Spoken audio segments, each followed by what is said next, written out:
In the mornings when I get up, these chickens, you can see them, they usually start pecking at the window when they want a treat. And it's kind of funny, if you put it here, they'll start pecking like they're going to try to get through the window. Our chickens are pretty spoiled. They probably eat better than we do. They don't get just scraps. They like tomatoes and fruit and Krispy Kreme donuts. That's pretty much their diet. And occasionally chicken food. Jack wanted to show you how we put table legs on this coffee table. So we got the washer first. Tell him what you're doing, Jack. I'm doing it. You're doing it? Is that the nut? Yeah. Get it on there snug. You're my best helper, aren't you? Yeah. Alright, where's your ratchet? It's right here. It's right here. Alright, now use the ratchet. Remember how? Yeah.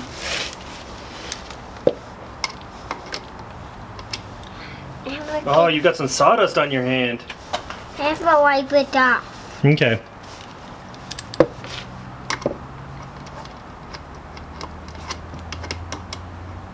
Slide it over. You got it.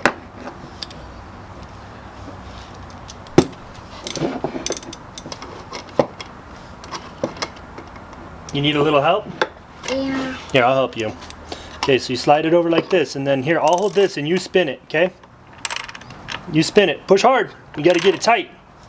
Use both arms. Pull this way. Both arms. Alright, one more good one like that.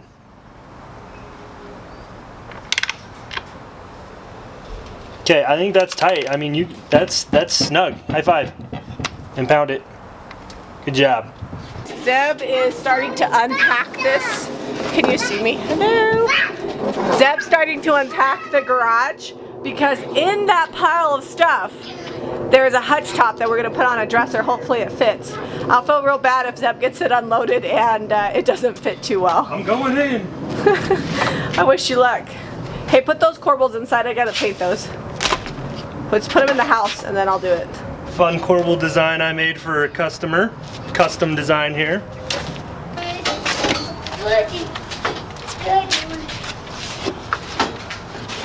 It's patterned after this. Can you see the similarities? Can you see them? Yeah.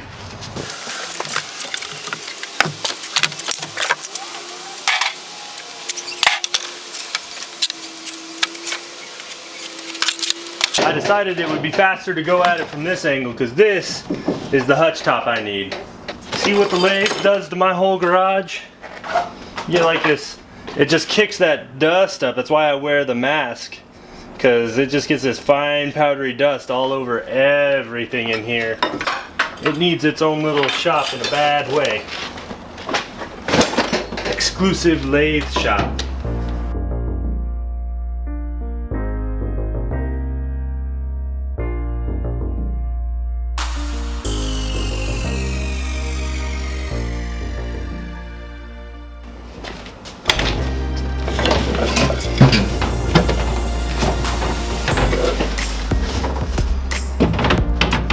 Woohoo! It's free!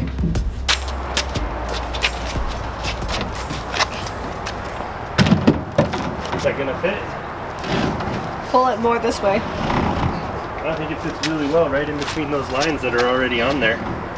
Yeah, that's good. But there's like a gap there. I don't think that's a huge deal.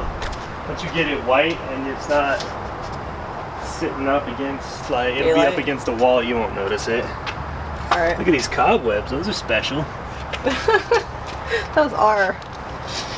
So this dresser is one we picked up in Park City. If you follow Jami on Instagram, she did a live video on that. But it's got these, let me bring the camera down and show you. So it has all the drawer runners, but they're all loose and flopping around. So I'm just gonna, I think I can just get away with putting a screw in the back of there and reattaching a lot of these, because they're they're all like that. But this dresser is going to work perfect for this hutch top that my mom actually purchased this in Texas with hopes of giving it new life, and she never had time or a place to do it, so. And it's solid wood, the top is. Yeah, the top, it's old. The top is not MDF or anything, so. Okay, so I'm using my lightweight spackling to fix this crack here. It's the Alex Plus spackling. Because plus it's awesome. And plus it's named after Alex. It's like the guy that made the Phillips screwdriver. He's like, yeah, throw me a bone. Hey, this is me filming here. He's like, hey, I need to call this Alex because I invented it. Alright, so I'm using Sweet Pickins milk paint in Creamy that you can buy on my website at JamiRayVintage.com. And this is a piece that Zeb built custom. And I primed it first so that way it wouldn't take as much milk paint, but this milk paint will still chip and crackle over the top of the primer. So whenever you're doing light colors and you're going to be milk painting it, little tip is maybe spray on some primer or chalk paint underneath, and it'll save you from having to brush 5 coats on, especially raw wood. It really soaks it up. So these tables are going multicolor, and Jami is taping them off. We usually tape them or paint them all separate, but I didn't know that the finish was going like this. I thought they were getting finished all one style instead of a bunch of different paint colors like the table on our website, so now we're having to tape it.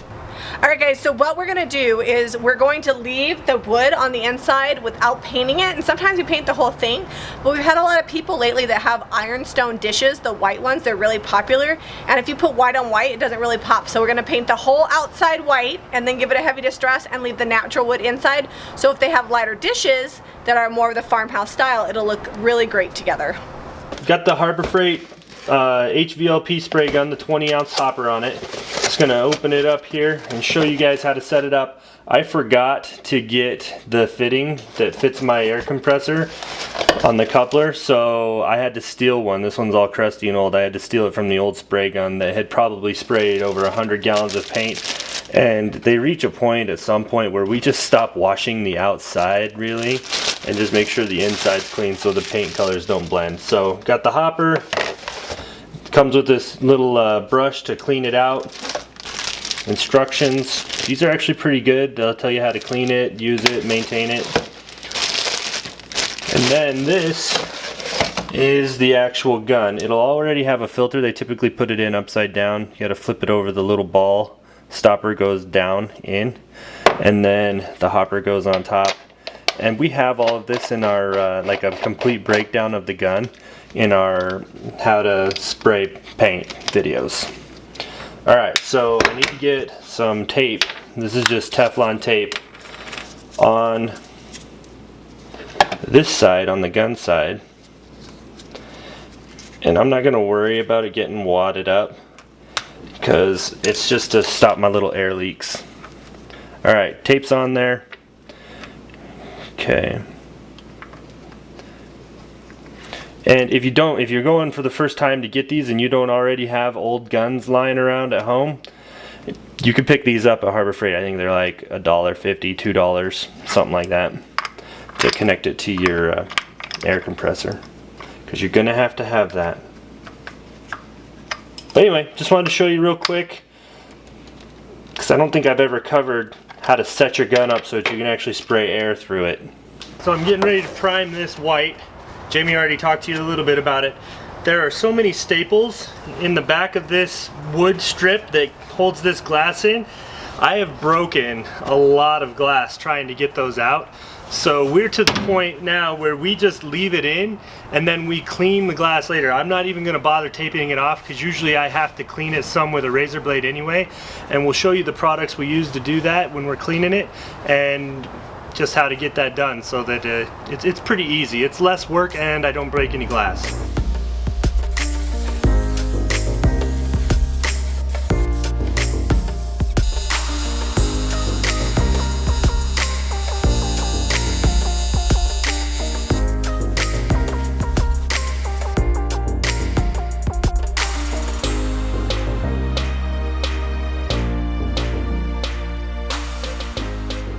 We've removed the drawers and tightened up all these screws on the runner.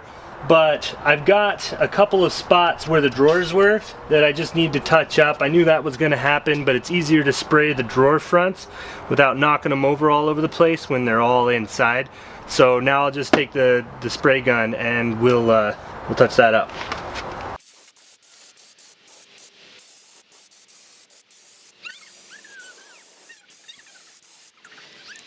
I'm just doing the same thing Zeb was doing since we had the doors shut.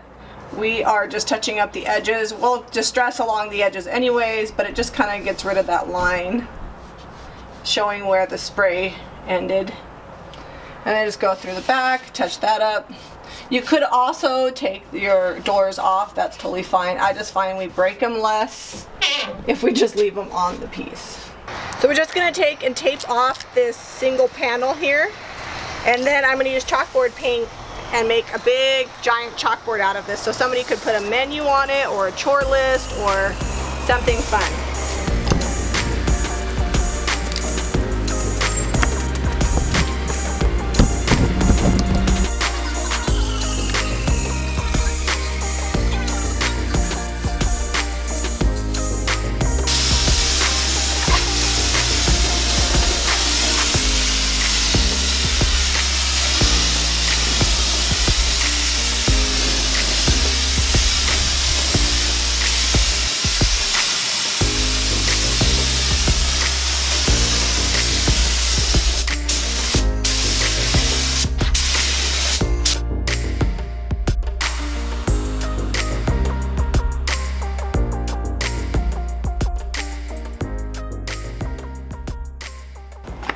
I let this sit on here. The foaming spray is nice. So I let it sit on here, and now check this out. It's just a paper towel. I'm not even pushing super hard, and it's coming right off. I may have to reposition my paper towel, spray it a couple more times, but it's super simple and saves me from breaking the glass. Also, one other method, I've just got this little razor blade, and with that softened up, it just scrapes this off really quick. It also, I'll usually do this first before I hit it with the paper towel, because all this paint on there is going to gum up your paper towel, and you're going to go through like a whole roll of paper towels to get this clean. So I would not suggest doing this if you're not going to distress it, because occasionally the paint will get really saturated and it will take the paint off too. In my case, we're distressing it, so if a little paint comes off the edges where the glass is, it's no big deal because it just adds to the look.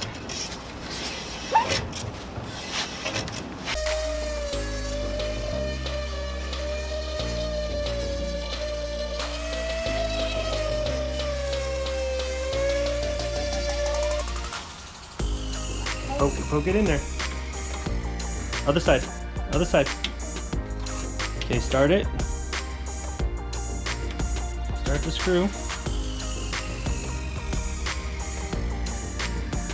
Okay. What's this? Yep, now get the screwdriver. Oh, I dropped that. There, now you can do it. Hey, Roger. Oh, I'll get you chopsticks. Here, let's go get some. Alright, that's in there tight. Finish tightening it up with the screwdriver. It just goes this way. Yep, that way. Alright, good job. So the coffee table and the two end tables are done here. We have a full tutorial on how to make this coffee table, so I didn't film too much of it, but the end tables are a little different. They're huge. They're really big. They're bigger than the coffee table. They're tall. They're almost like little desks for kids. It has been a long day, but we finally got the Hutch in the shop. This is the dresser on the bottom and then the Hutch top that we've had. We married them together and I think painted to match with the new knobs. It looks like a completed piece. We left the inside the natural wood so that way if people have white or lighter dishes, they can put them inside and they'll pop. And to show it off, we went by the dollar store and picked up 8 plates, $8. Not a bad investment to help sell a Hutch. Alright guys, that wraps up our vlogging from Friday and Saturday of last week. If you follow me on Instagram and Facebook on Jami Ray Vintage, then you kind of get a behind the scenes pictures of the things that we're working on.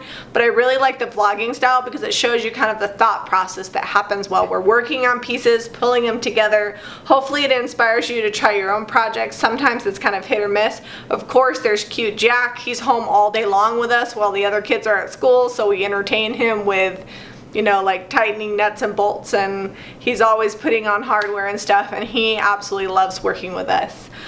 Be sure to subscribe if you haven't already. Check out our last live video. Go to jamirayvintage.com for the products that we used here, the milk paint and the chalk paint. If you haven't been to our logo wear, check that out. Also, if you're inclined, check out our Patreon. Zeb and I are working really hard towards buying a fixer-upper next year, and once we get it, it will be awesome because there will be all kinds of home renovation DIYs on our YouTube channel. Thanks for watching, and make it an awesome day.